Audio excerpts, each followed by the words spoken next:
Hello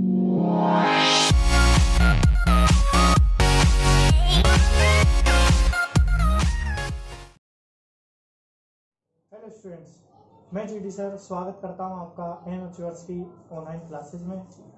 तो पिछले video तक हमने देख लिया था कि रासायनिक अभिक्रियाएं क्या होती हैं और उनके समीकरण किस प्रकार से बनाए जाते हैं। और अब हम चैप्टर को आगे बढ़ाते हुए देखेंगे कि रासायनिक अभिक्रियाओं के प्रकार कौन कौन से हैं। और एक बार हम वापस से देखेंगे रासायनिक अभिक्रियाएं क्या होती हैं। तो देखिए, सबसे पहले हम देखते हैं कि रासायनिक अभिक्रिया क्या होती है। हमने इस अध्याय के प्रारंभ में देखा है कि रासायनिक परिवर्तन व भौतिक परिवर्तन दो प्रकार के परिवर्तन होते हैं। तो यदि पदार्थों में या किसी अभिक्रिया में रासायनिक परिवर्तन होता है, पदार्थों में रासायनिक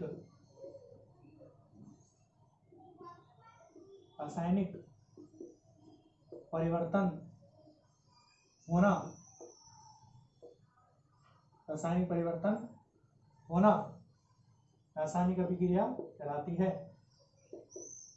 अगर पदार्थों के रासायनिक गुणों में परिवर्तन हो जाता है तो हम उसे रासायनिक अभिक्रिया का नाम दे देते हैं, जिसे हमने लिखना देख लिया था कि उसे किस प्रकार से लिखा जाता है। जैसे कि यदि मैग्नीशियम रिबन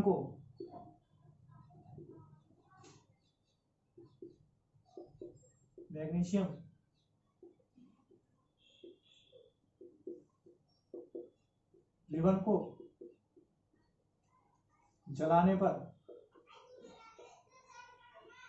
होने वाली अभिक्रिया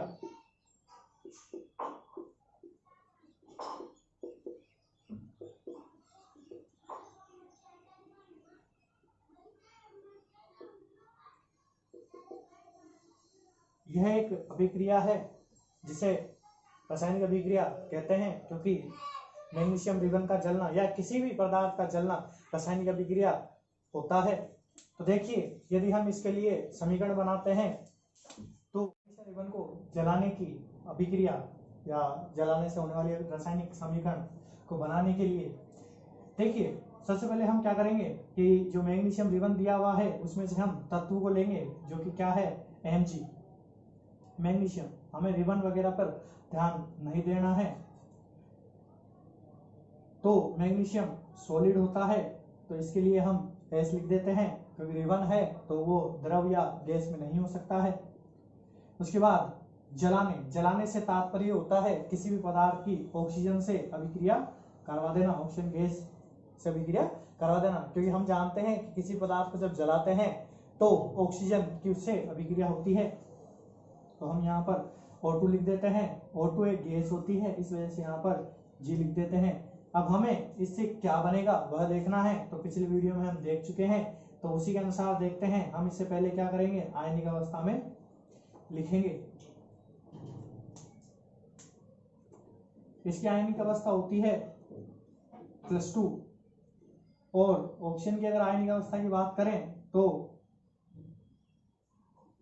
-2। यदि हमें इसे निकालना है तो एक बार और देख लीजिए किस तरह से निकालेंगे। मैग्नीशियम 12 नंबर पे आता है, इसका मतलब इसमें इलेक्ट्रॉन भी कितने होंगे, 12 होंगे। यदि हम इसे इलेक्ट्रॉनिक विन्यास के आधार पर जमाएंगे तो क्या हो जाएगा, 12 में से 2 पहले कोष में आएंगे,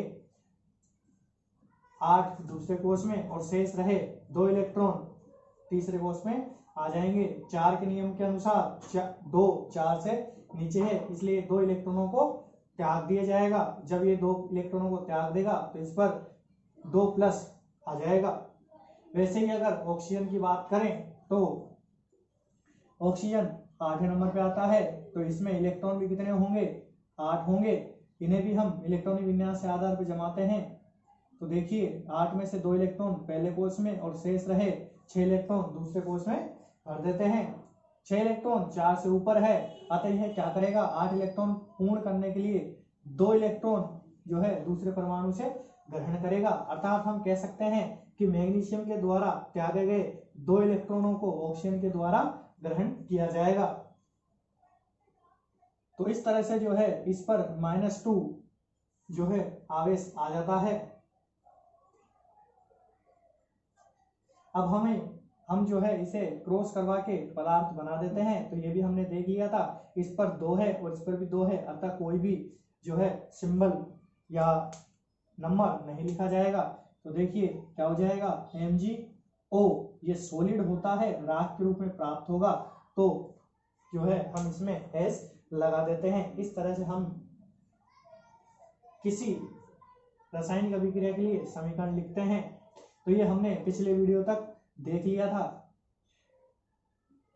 जब हमने समीकरणों को लिखने की बात की थी कि समीकरणों को किस प्रकार से लिखा जाता है, तो उस दौरान हमने सबसे अंतिम पॉइंट देखा था कि रासायनिक समीकरणों को संतुलित करके लिखा जाता है। तो अब हम यहाँ रासायनिक समीकरणों को संतुलित करना देखेंगे। तो देखिए सबसे पहले हम ये देखते हैं कि यहाँ पर जो अभिकारक है उनमें परमाणुओं की संख्या, कोई भी जो अभिकारक है उसमें परमाणुओं की संख्या कितनी है।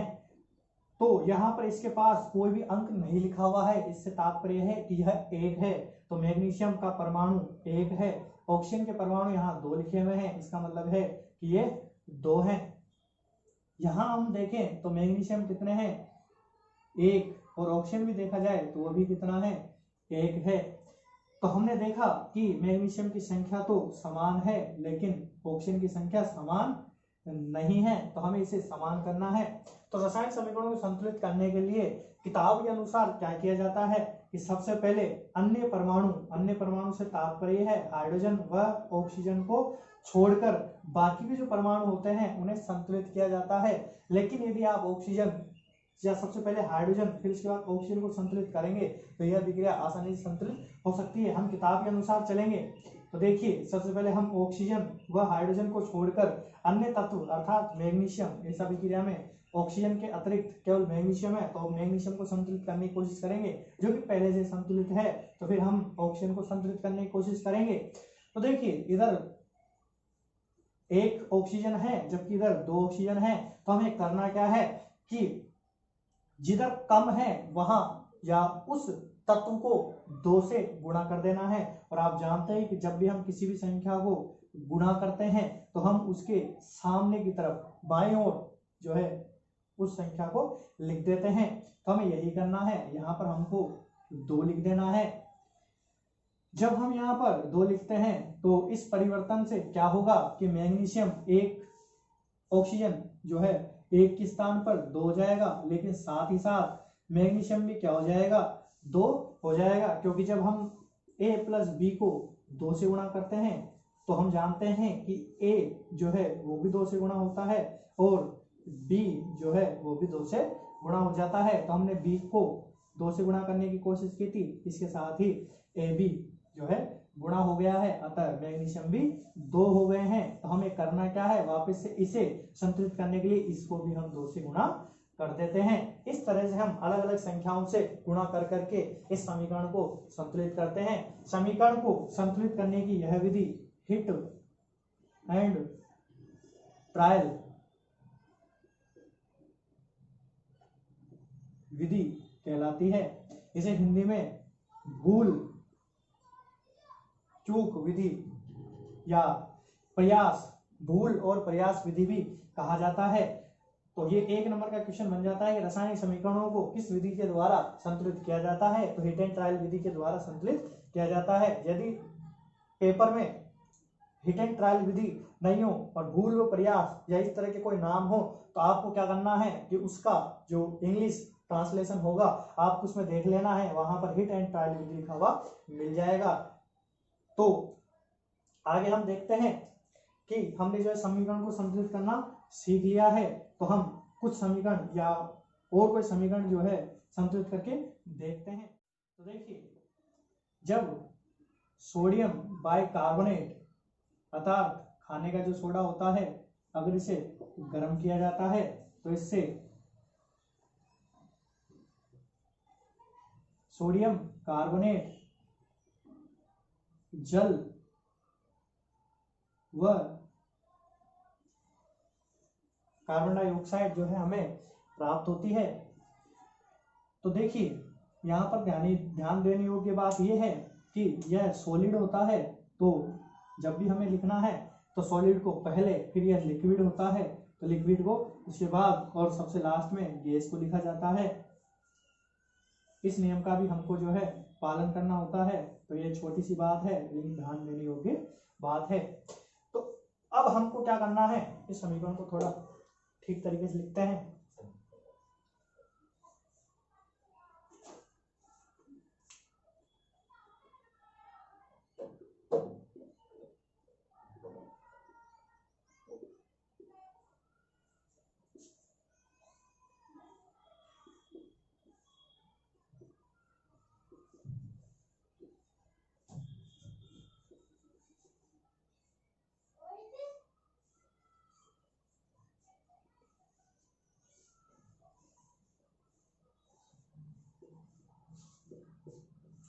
तो देखिए अब हमें इसको संतुलित करना है। तो सबसे पहले हम क्या करेंगे कि किस यौगिक में कितने परमाणु हैं वो देख लेते हैं। तो देखिए यहाँ पर सोडियम कितना है, 1 है। हाइड्रोजन कितना है, 1 है। और कार्बोनेट अर्थात कार्बोनेट 1 ही मान सकते हैं आप, या फिर इसमें देख सकते हैं कि कार्बन कितने हैं। हम यहाँ कार्बन और ऑक्सीजन अलग अलग आ रहे हैं तो हम क्या करेंगे, इसको अलग अलग मान सकते हैं। तो यहाँ पर कार्बन 1 और ऑक्सीजन 3 है। यहाँ देखिए सोडियम 2 और इधर कार्बन 1, ऑक्सीजन 3 है। हाइड्रोजन यहाँ पर 2 है, ऑक्सीजन 1 है। इधर कार्बन 1 और ऑक्सीजन 2 है। तो देखिए हमने कहा था कि सबसे पहले हम ऑक्सीजन व हाइड्रोजन को छोड़कर अन्य तत्वों को संतुलित करने की कोशिश करते हैं। तो यहाँ पर सोडियम 1 जबकि यहाँ पर सोडियम 2 है तो हम इसे संतुलित करने की कोशिश करते हैं। तो देखिए हमने कहा था कि जिधर कम होता है उधर उससे जो है किसी संख्या से गुणा कर देते हैं। ध्यान रखिए सबसे पहले आपको 2 से, फिर 3 से, फिर 4 से, फिर 5 से, इसी क्रम में बढ़ते हुए जो है आगे गुणा करना है। तो सबसे पहले हम किससे गुणा करेंगे, 2 से गुणा करेंगे। तो 2 से गुणा करने के बाद देखते हैं किस समीकरण पर क्या प्रभाव पड़ता है। तो देखिए अब यहाँ पर जो है सोडियम 2 हो गया है, साथ ही हाइड्रोजन भी 2 हो गया है, कार्बन भी 2 और ऑक्सीजन 6 हो गया है। अब हम इधर देख लेते हैं कि ये परमाणु कुल कितने कितने हैं। देखिए सोडियम 2 है और इधर भी सोडियम 2 है तो ये संतुलित हो चुका है। देखिए आगे देखें कि यहाँ पर हाइड्रोजन कितनी है, 2 हो गई है। तो इस पूरे समीकरण में या पूरे उत्पादों में हमें देखना है कि कुल हाइड्रोजन कितनी है। तो यहाँ पर हम देखें तो यहाँ पर हाइड्रोजन 2 है। तो इस तरीके से यहाँ पर हाइड्रोजन भी संतुलित हो चुकी है। उसके बाद अगला जो तत्व है वो है कार्बन। तो यहाँ पर कार्बन कितने हैं, 2 है। तो यहाँ हम देखें, देखिए एक कार्बन यहाँ और एक कार्बन यहाँ, तो दोनों मिला के 2 कार्बन हो चुके हैं।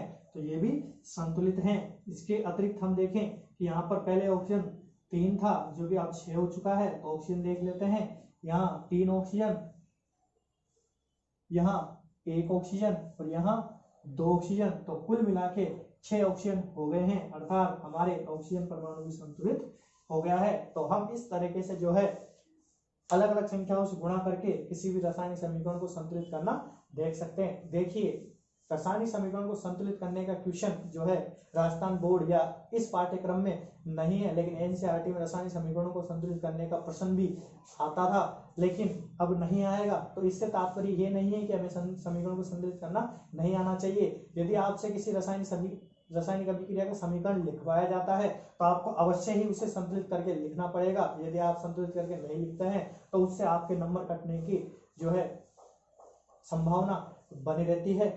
तो यदि आपको आता है रासायनिक समीकरण को संतुलित करना तो आप अवश्य ही जो है रासायनिक समीकरण को संतुलित कीजिए। यदि आप इसकी बार बार प्रैक्टिस करेंगे तो ये आपके लिए आसान हो जाएगा और आप देखते ही किसी भी रासायनिक अभिक्रिया को संतुलित कर देंगे। और वैसे भी अगली क्लासों में आपको जो है ये बड़ी बड़ी विधियों के द्वारा संतुलित करना सिखाया जाता है, या फिर हम कहें कि कठिन अभिक्रियाओं को भी, रासायनिक अभिक्रियाओं को जो है संतुलित करना सिखाया जाता है। तो हमें इसको संतुलित करना आना बहुत अनिवार्य है। अब हमारा इस अध्याय का अगला टॉपिक है रासायनिक अभिक्रियाओं के प्रकार। हमने रासायनिक अभिक्रिया देख ली है, साथ में हमने रासायनिक अभिक्रिया को या उसका जो समीकरण है उसको संतुलित करना भी सीख लिया है। अब हम बात करते हैं इसके प्रकारों की। तो देखिए प्रकारों से क्या तात्पर्य है। प्रकारों से यह तात्पर्य है कि किसी भी रासायनिक अभिक्रिया का संपन्न जब होता है या जब कोई रासायनिक अभिक्रिया होती है तो उसमें होता क्या है कि परमाणु के जो इलेक्ट्रॉन हैं उनका आदान प्रदान होता है, या हम कह सकते हैं कि नए बंध बनते हैं और पुराने बंध टूटते हैं। तो इस आधार पर इनको अलग अलग प्रकारों के आधार पर वर्गीकृत किया गया है ताकि हम इन्हें आसानी से समझ सकें। तो वे जो एग्जाम है उनमें क्वेश्चन पूछा जाता है प्रकारों से कि इस प्रकार की अभिक्रिया की परिभाषा लिखिए और साथ ही साथ उसका उदाहरण भी लिखिए। तो हमें इस अध्याय से इस प्रकार के क्वेश्चन पूछे जाएंगे। 3 जो है हमें प्रकार दे दिए जाएंगे, उनकी अभिक्रिया और साथ में उनके उदाहरण भी पूछे जाएंगे। तो प्रकारों से अच्छा क्वेश्चन बनता है, इस कारण से इसे जो है ध्यान से देखिए। तो अभिक्रिया का पहला प्रकार है संयुग्मन अभिक्रिया। तो इसे संयोजन या योगात्मक अभिक्रिया भी कहते हैं। संयुग्मन, संयोजन व योगात्मक तीनों का ही तात्पर्य है जुड़ना।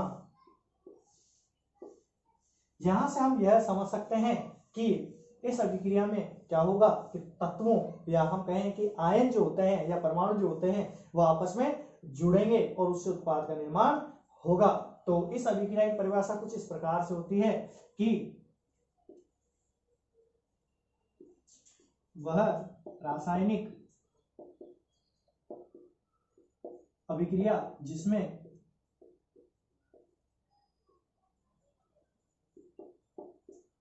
उत्पाद का निर्माण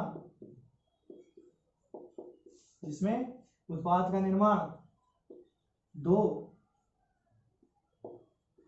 या दो से अधिक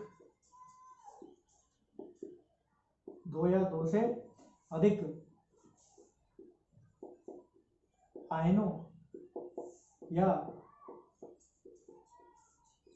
परमाणुओं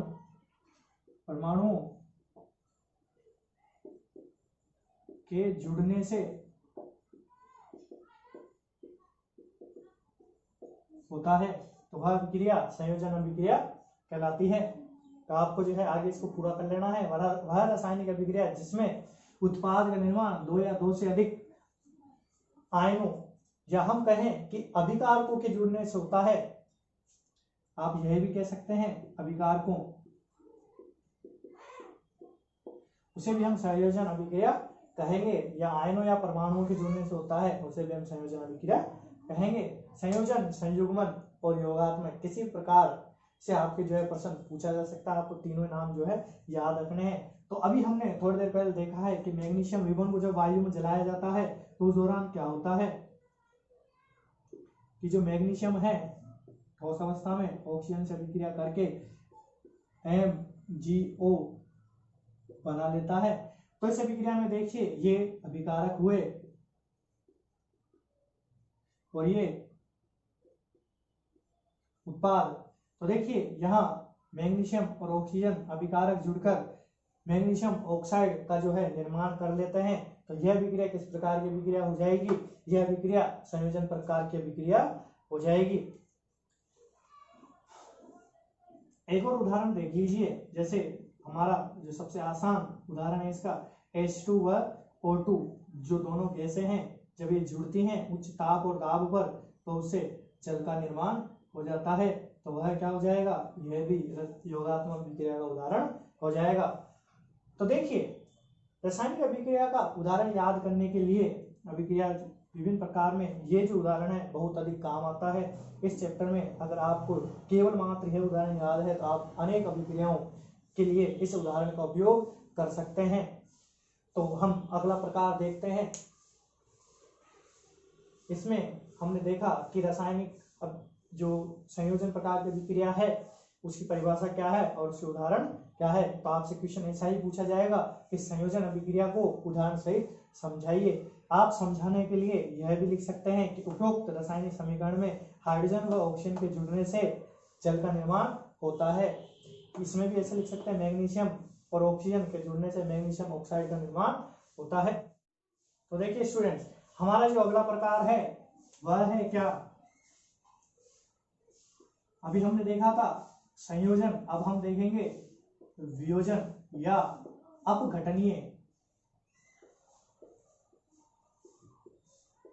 अभिक्रिया।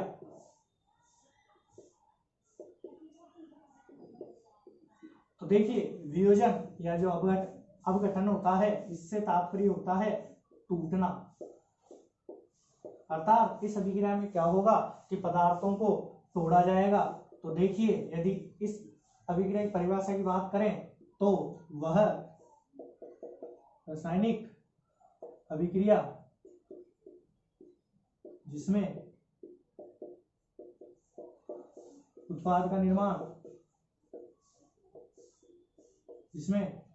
का निर्माण कैसे होता है,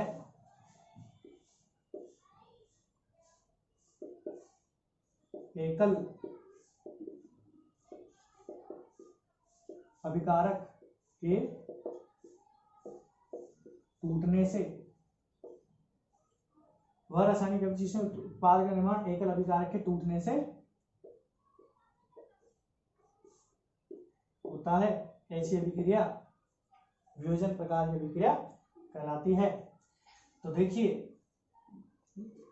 अभी हमने मैग्नीशियम के अतिरिक्त अन्य उदाहरण जो बात की थी, अर्थात सोडियम बाइकार्बोनेट, तो उसमें हमने देखा था कि सोडियम बाइकार्बोनेट को गर्म करने पर सोडियम कार्बोनेट अर्थात धावन सोडा, जल और कार्बन डाइऑक्साइड बनती है।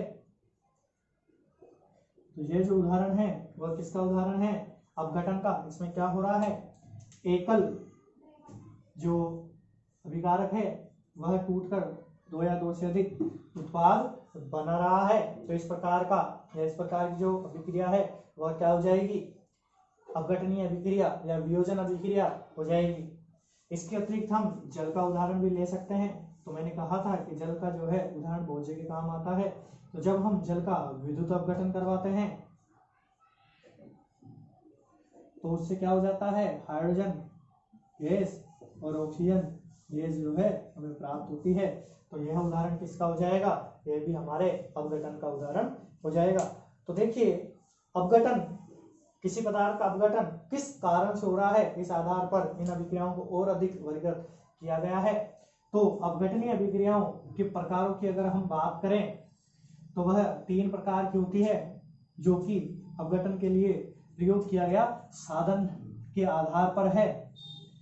तो देखिए अगर इसके हम प्रकार की बात करें तो वियोजन अभिक्रिया के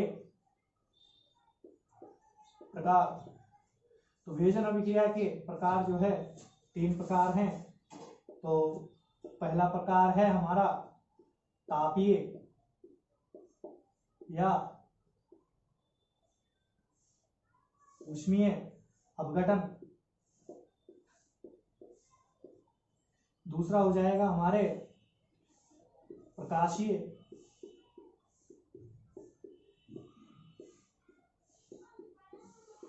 अपघटन और तीसरा हो जाएगा विद्युत अपघटन। देखिए तापीय अपघटन और ऊष्मीय अपघटन क्या होता है, यदि किसी पदार्थ का अपघटन ताप देने या गर्म करने या ऊष्मा देने से होता है तो हम उससे क्या बोल देते हैं, तापीय अपघटन बोल देते हैं। इसकी परिभाषा इस प्रकार से होगी कि वह अपघटन अभिक्रिया जो कि ताप देकर या ऊष्मा देकर संपन्न करवाई जाती है, हम उसे क्या बोल देते हैं, तापीय अपघटन बोल देते हैं। तो उदाहरण के लिए हम देखें HBr हाइड्रोजन ब्रोमाइड को यदि देखिए सोडियम बाइकार्बोनेट वाला उदाहरण इसमें आएगा। तो सोडियम बाइकार्बोनेट जो है उसको हम गर्म करते हैं तो हमारे पास Na2O Na2CO3 H2O व कार्बन डाइऑक्साइड जो है बन जाती है। तो यह हमारे ऊष्मीय अपघटन या तापीय अपघटन का उदाहरण हो जाता है। इसी प्रकार से यदि हम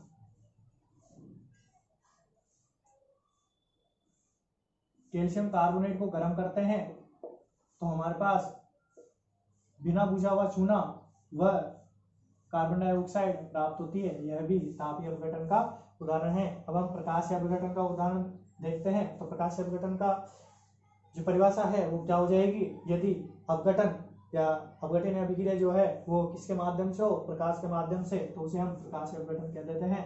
तो उदाहरण देखिए HBr जो है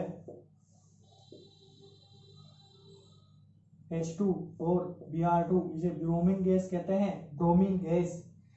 तो यह प्रकाशीय अपघटन का उदाहरण हो जाएगा। तो हम यहाँ पर प्रकाश लिख देंगे, यहाँ पर इस डेल्टा का मतलब है ऊष्मा देना या ताप देना। तो ये क्या हो गया, ये प्रकाशीय अपघटन हो गया। इसके अतिरिक्त AgBr सिल्वर ब्रोमाइड भी जो है इसी प्रकार का उदाहरण है। सिल्वर क्लोराइड से भी आप जो है इस प्रकार का उदाहरण दे सकते हैं। इसके अलावा हम विद्युत अपघटन की बात करें तो यदि किसी अभिक्रिया में अभिकारक का अपघटन जो है यदि विद्युत के माध्यम से करवाया जाता है तो उसे हम क्या बोल देते हैं, विद्युत अपघटन कह देते हैं। तो देखिए विद्युत अपघटन में अगर सोडियम क्लोराइड, देखिए सूखा सोडियम क्लोराइड अर्थात सूखा जो नमक है वो अभिक्रिया नहीं करेगा तो हम इसका जलीय विलयन लेते हैं। तो हम यहाँ पर जल नहीं लिखेंगे बल्कि हम क्या लिख देंगे, AQ। तो जब हम AQ लिख देते हैं तो इसका मतलब क्या हो गया, जलीय विलयन। अब यहाँ क्या लिखेंगे हम, विद्युत अपघटन। तो नमक का जब विद्युत अपघटन करवाया जाता है तो सोडियम प्लस व Cl माइनस हमें जो है प्राप्त होता है। इसके अतिरिक्त हम एक और जो है बात करें उदाहरण की, तो जल इसका भी उदाहरण है। जल का जब विद्युत अपघटन करवाते हैं तो हमें हाइड्रोजन व ऑक्सीजन गैस जो है पृथक पृथक प्राप्त हो जाती है।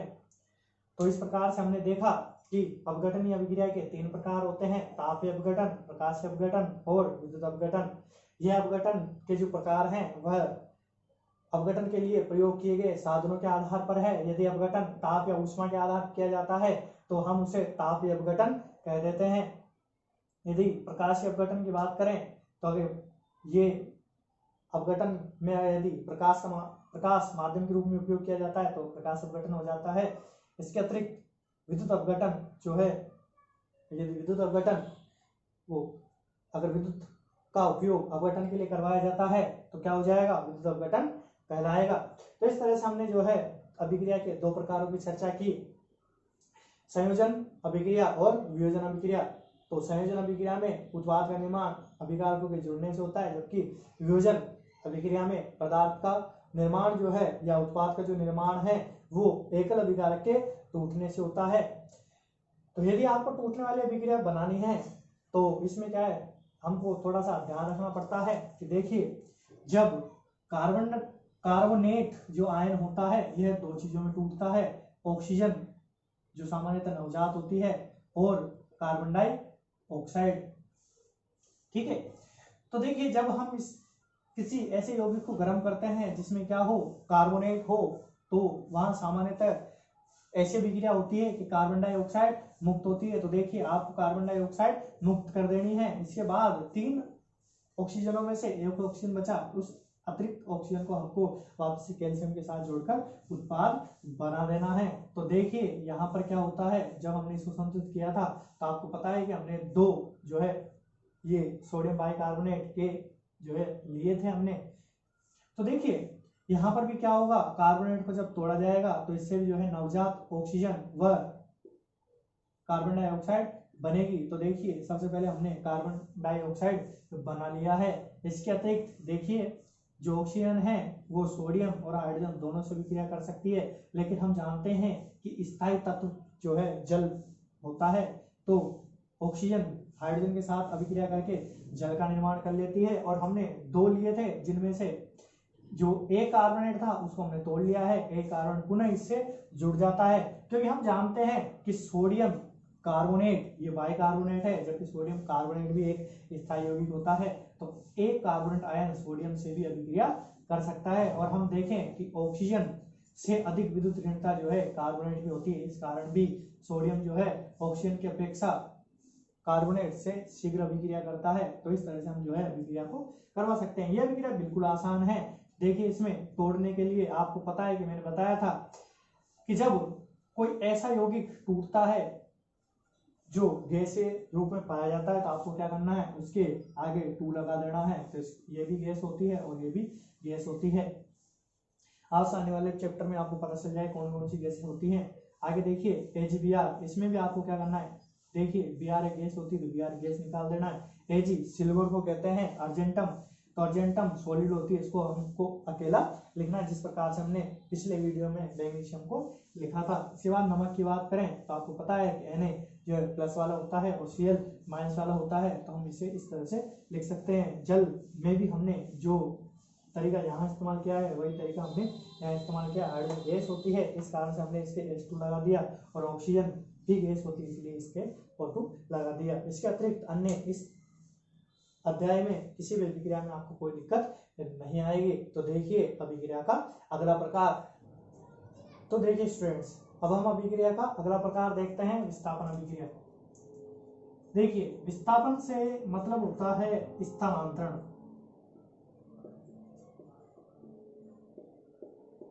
तो कहने से तात्पर्य है कि इस प्रकार की अभिक्रिया में जो आयन है या परमाणु है उनका क्या होगा, विस्थापन होगा।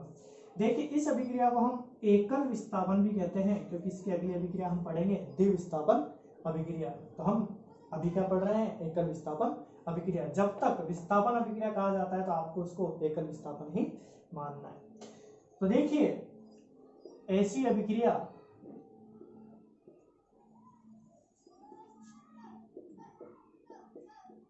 जिसमें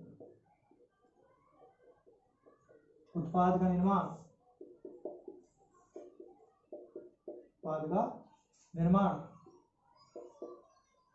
अभिकारक के एक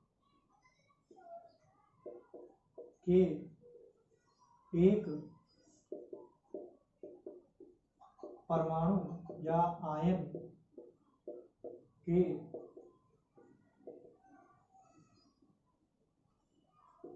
स्थानांतरण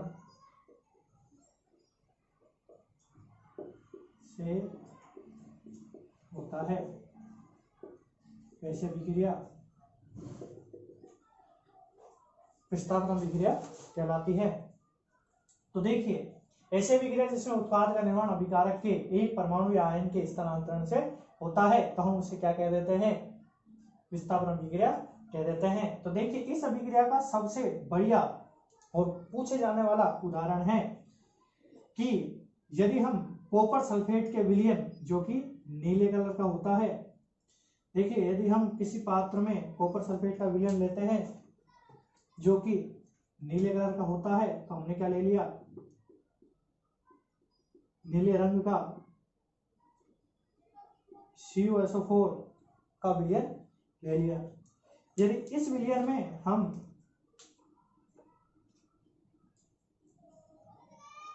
लोहे की कील या जिंक की छड़ या जिंक की गोलियां अगर इसमें डालते हैं, तो इस अभिक्रिया के दौरान होगा क्या, जो कॉपर इस विलयन में उपस्थित है उसका विस्थापन जो हम लोहे या जिंक ले रहे हैं उसके द्वारा कर दिया जाएगा।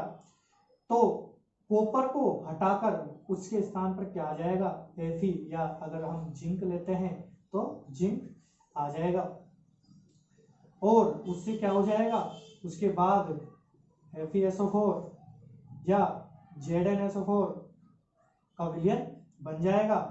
चूंकि केवल कॉपर सल्फेट का विलयन ही क्या होता है, नीला होता है, इस कारण से जो विलयन का नीला रंग है वो कॉपर सल्फेट या जिंक सल्फेट बनने के कारण गायब हो जाएगा या मटमैला मतलब मिट्टी जैसा हो जाएगा। इसका जो कॉपर है वह विस्थापित होकर इस पात्र के पेंदे में जमा हो जाएगा। तो इस प्रकार की ये एक अभिक्रिया है जिसमें हम क्या करते हैं, कॉपर सल्फेट का विलयन लेते हैं, उस विलयन में या तो हम लोहे की कील डालते हैं या जिंक की कोई वस्तु डाल देते हैं। इससे क्या होता है, लोहा या जिंक कॉपर सल्फेट के विलयन के कॉपर का विस्थापन कर देता है और FeSO4 या ZnSO4 का विलयन बनाता है। कॉपर सल्फेट का विलयन नीला होता है जो कि FeSO4 या ZnSO4 बनने के कारण गायब हो जाता है, और जो विलयन का जो कॉपर है वह पात्र के पेंदे में जमा हो जाता है। तो इस प्रकार की ये एक अभिक्रिया है, रासायनिक अभिक्रिया। तो देखिए इस अभिक्रिया के लिए उदाहरण अगर हमको लिखना है तो हम क्या करेंगे, सबसे पहले वह धातु लेंगे जिसको हम मिलाएंगे, क्योंकि धातु कौन सी अवस्था में होगी, ठोस अवस्था में होगी। तो किताब के उदाहरण के अनुसार चलते हैं और जिंक लेते हैं। जिंक हम ठोस अवस्था में ले रहे हैं और जो कॉपर सल्फेट का विलयन है वह विलयन अवस्था में है, जलीय विलयन है, इस कारण हम इसका AQ लिखेंगे।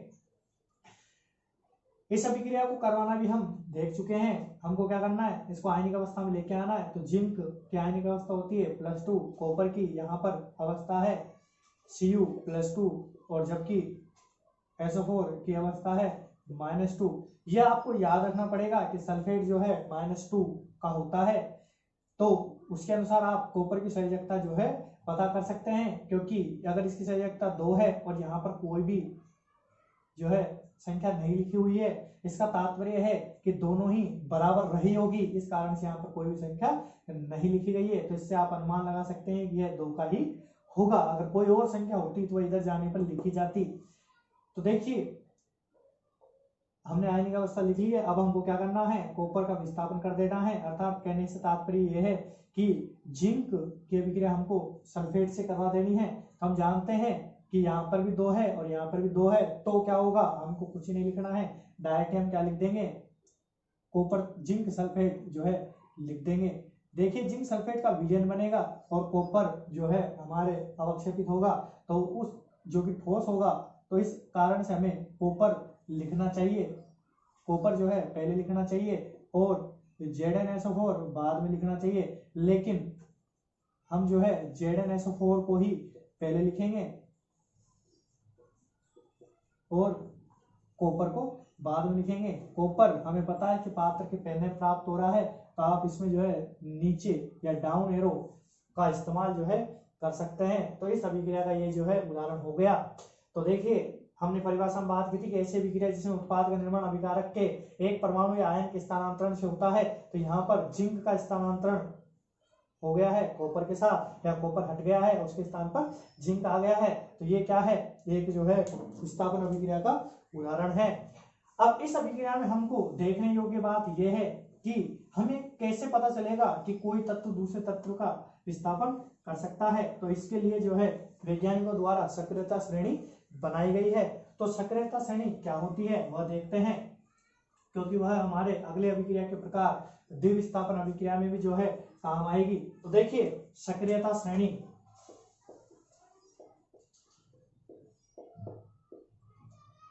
तो यह तत्वों की ऐसी श्रेणी होती है जिसमें तत्वों को उनके परमाणु उनकी क्रियाशीलता के घटते क्रम में लिखा जाता है। किस क्रम में लिखा जाता है, घटते क्रम में। अर्थात जो सबसे अधिक क्रियाशील होगा वो पहले आएगा और जो कम अभिक्रियाशील होगा वह नीचे या बाद में आएगा। तो देखिए तत्वों की ऐसी श्रेणी जिसमें उन्हें क्रियाशीलता के घटते क्रम में लिखा जाता है उसे सक्रियता श्रेणी कहते हैं। और सक्रियता श्रेणी क्या है वह देखिए,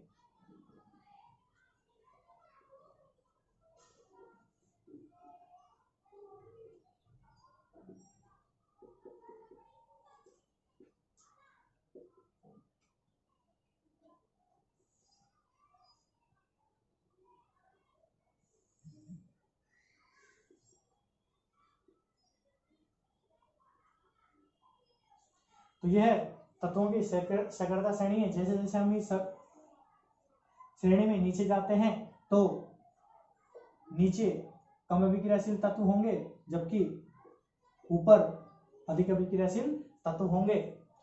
या हम ऐसे कह सकते हैं कि हाइड्रोजन से ऊपर आने वाले जो तत्व है वह क्या होंगे, अधिक अभिक्रियाशील, जबकि हाइड्रोजन से नीचे आने वाले तत्व जो है वो क्या होंगे, कम अभिक्रियाशील होंगे।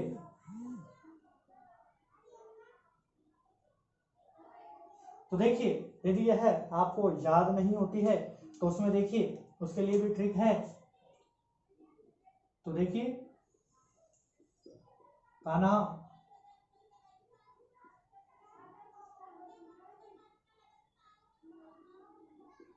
का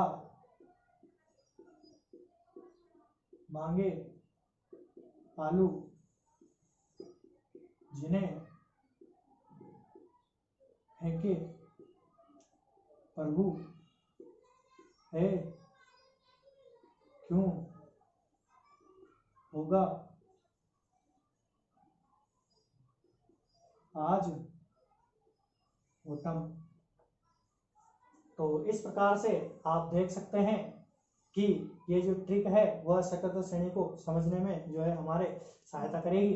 तो देखिए, का से के है, ना से एने, का से सी ए, एम मांगे से एम जी, आलू से ए एल, जिने से जिंक, फेंके से एफ ई, प्रभु से एफ बी, है से हाइड्रोजन, क्यों से कॉपर, होगा से एच जी, आज से ए जी और ओटम से ए यू।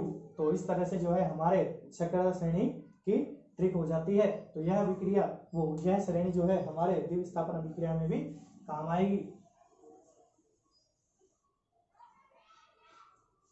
तो देखिए, अगला हमारा अभिक्रिया का प्रकार है द्विविस्थापन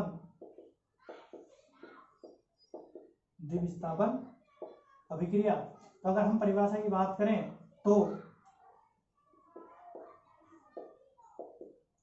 ऐसी अभिक्रिया जिसमें उत्पाद का निर्माण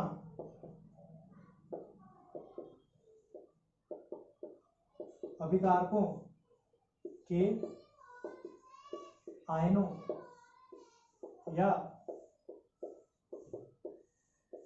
परमाणुओं के आपस में स्थानांतरण से होता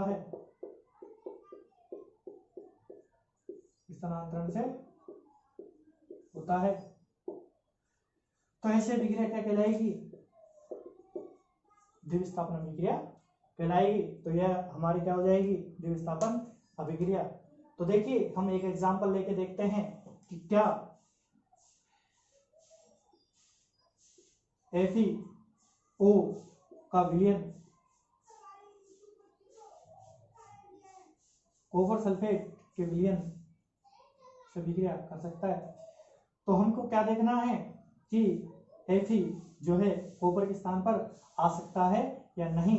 तो देखिए, यदि जो ऊपर आने वाला जो तत्व है वो नीचे आने वाले तत्व का विस्थापन कर सकता है, जबकि नीचे आने वाला तत्व ऊपर आने वाले तत्व का विस्थापन नहीं कर सकता। तो देखिए, जो Fe है वह कॉपर से ऊपर आता है क्या? तो कॉपर ये रहा और Fe ये रहा। तो Fe जो है इसका विस्थापन कर सकता है, लेकिन यह इसका विस्थापन नहीं कर सकता है। तो देखिए, Fe जो है इसके स्थान पर आ जाएगा, तो पहले जो है Fe कॉपर को हटा देगा तो क्या बनेगा? FeSO4 जो है बन जाएगा। और ये जो कॉपर है या तो अवक्षेपित हो जाएगा या ऑक्सीजन से अभिक्रिया करके कॉपर ऑक्साइड का निर्माण कर लेगा। तो इस प्रकार की जो अभिक्रियाएं हैं वह द्विविस्थापन अभिक्रियाएं होती हैं। अगर हम एक नहीं होने वाली अभिक्रिया को देखें तो देखिए कि सोडियम ऑक्साइड है क्या, इसकी अभिक्रिया एल्यूमिनियम ऑक्साइड या एल्यूमिनियम जो है हो सकती है एल्यूमिनियम से या नहीं। तो देखिए, सोडियम जो है अभिक्रिया श्रेणी में या क्रियाशीलता श्रेणी में ऊपर आता है बजाय किसके? एल्यूमिनियम के। एल्यूमिनियम नीचे है, तो एल्यूमिनियम जो है इस यौगिक में से सोडियम का विस्थापन नहीं कर सकता है, अर्थात यह अभिक्रिया संपन्न नहीं होगी। तो इस प्रकार के जो उदाहरण हैं वो किस प्रकार के उदाहरण हो जाते हैं? द्विविस्थापन अभिक्रिया के उदाहरण हो जाते हैं। तो हमने इसमें देखा कि विस्थापन अभिक्रिया क्या होती है, साथ ही हमने देखा कि सकर्त श्रेणी क्या है और द्विविस्थापन अभिक्रियाएं क्या होती हैं। स्टूडेंट्स, अब हम देखते हैं अभिक्रिया का अगला प्रकार। यह अभिक्रिया के वेग के आधार पर है, अर्थात एक सेकंड में कितने उत्पादों का निर्माण होता है या कितने मोल उत्पादों का निर्माण होता है, तो वह अभिक्रिया का वेग कहलाता है। इसके बारे में आप अगली कक्षाओं में चर्चा करेंगे। तो देखिए, तीव्र अभिक्रियाएं क्या होती हैं? वे अभिक्रियाएं जो कि अभिकारकों को एक साथ रखने पर या मिलाने पर तुरंत संपन्न हो जाती है, इसे हम तीव्र अभिक्रियाएं कहते हैं। जैसे आयनिक अभिक्रियाएं,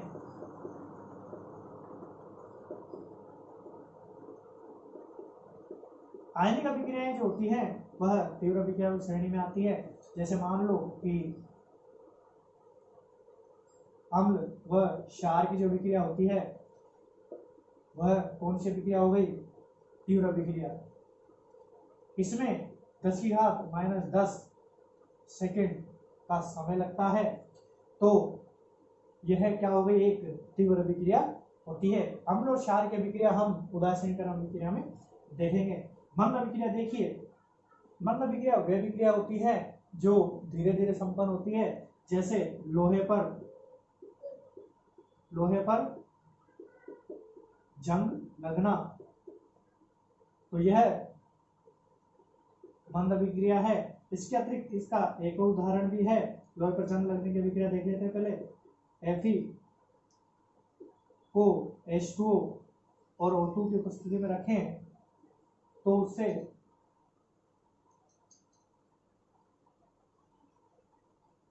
Fe2O3.H2O का निर्माण हो जाता है, जो कि जंग कहलाता है। इसके अतिरिक्त कैल्शियम क्लोराइड का जो अपघटन है वह भी क्या है,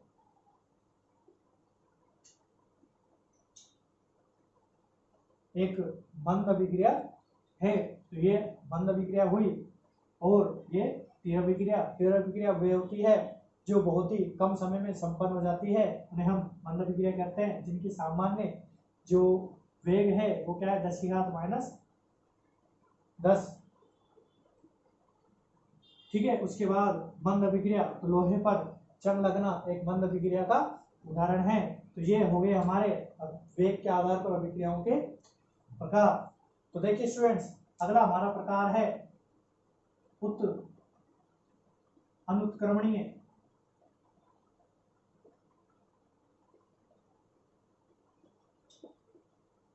और उत्कर्मणीय अभिक्रिया। तो देखिए वे अभिक्रियाएं जो केवल एक दिशा में संपन्न होती है, केवल एक दिशा में संपन्न होती है।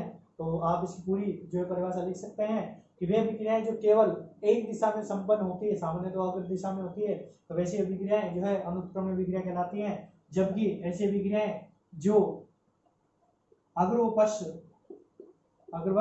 पश्च या इसको प्रतीप अभिक्रिया भी कहते हैं, तो अग्र व प्रतीप दिशा दोनों में संपन्न होती है, उसे हम उत्क्रमणीय अभिक्रिया कहते हैं। जैसे अभी हमने देखा था कि लोहे पर जो जंग लगता है,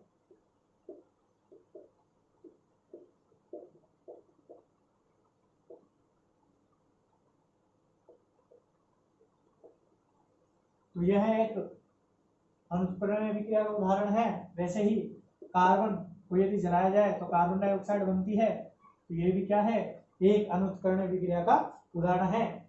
देखो इन अभिक्रिया में क्या होता है कि एक बार यदि उत्पाद बन गया तो हम उनसे दोबारा से अभिकारक प्राप्त नहीं कर सकते हैं। जबकि उत्क्रमणीय अभिक्रिया में ऐसा होता है कि जो अभिकारकों से उत्पाद बने हैं वही उत्पाद पुनः अभिकारकों में बदल जाते हैं। जैसे कि हम जल वाला एग्जाम्पल जो था वह हम यहाँ पर ले सकते हैं। जैसे जल का विद्युत अपघटन करवाया जाता है, विद्युत अपघटन यदि करवाया जाएगा तो उससे H2 और O2 का निर्माण हो जाएगा। लेकिन यदि इनको उच्च दाब और ताप पर रखा जाता है तो वापिस से यह जो है H2O में परिवर्तित हो जाती है। तो इस तरह से यह जो है एक उत्क्रमण अभिक्रिया का उदाहरण है। इसके अतिरिक्त नाइट्रोजन और हाइड्रोजन से अमोनिया का जो बनना है वह भी क्या है, एक उत्क्रमणीय अभिक्रिया का उदाहरण है।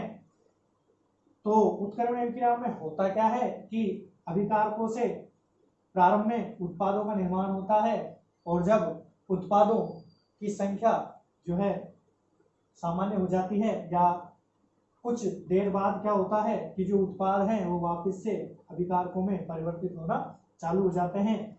यहाँ पर ध्यान देने योग्य बात यह है कि उत्क्रमणीय अभिक्रियाओं के लिए विशेष चिन्ह, जिसको हम पहले भी देख चुके हैं, इसका उपयोग किया जाता है। तो इस प्रकार से हमने उत्क्रमणीय और अनुत्क्रमणीय अभिक्रिया भी देख ली। हमारा अगला जो प्रकार है वह है उदासीनीकरण अभिक्रिया। तो देखिए उदासीनीकरण अभिक्रिया क्या होती है।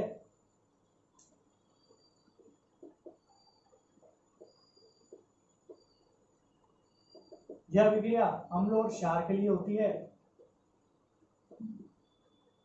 तो जब अम्ल और क्षार आपस में विक्रिया करते हैं तो वो एक दूसरे के प्रभावों को नष्ट करते हैं और लवण व जल बना लेते हैं। ऐसी विक्रिया को हम उदासीनीकरण अभिक्रिया कहते हैं।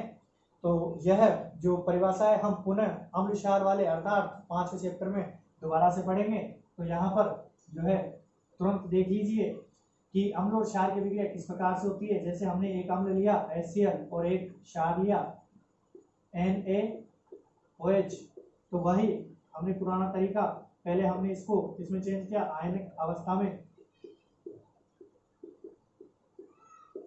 फिर हमने प्लस को माइनस से जोड़ा और माइनस को प्लस को दूसरा लेके माइनस से जोड़ा। तो ये दोनों मिलकर इसकी भी एक है और इसकी भी एक है, तो कुछ नहीं लिखा जाएगा, NaCl हम लिख देंगे। यहाँ पर H प्लस और OH ये जहाँ पे भी दिख जाए हमको तुरंत ही जल का निर्माण कर देना है। तो इसी विक्रिया को हम उदासीनीकरण अभिक्रिया के नाम से जानते हैं। यदि हम अन्य एग्जाम्पल देखें तो देखिए HNO3 और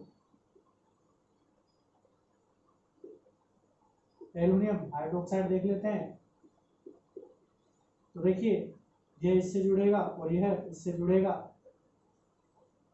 तो एल्युमिनियम नाइट्रेट की संयोजकता 1 होती है तो 1 नहीं लिखा जाएगा इधर, और एल्युमिनियम की संयोजकता 3 होती है तो 3 यहाँ लिखा जाएगा। और यहाँ पर भी क्या है H2O OH और H, तो ये किसका निर्माण कर देंगे, H2O का निर्माण कर देंगे। आप इन्हें संतुलित कर सकते हैं।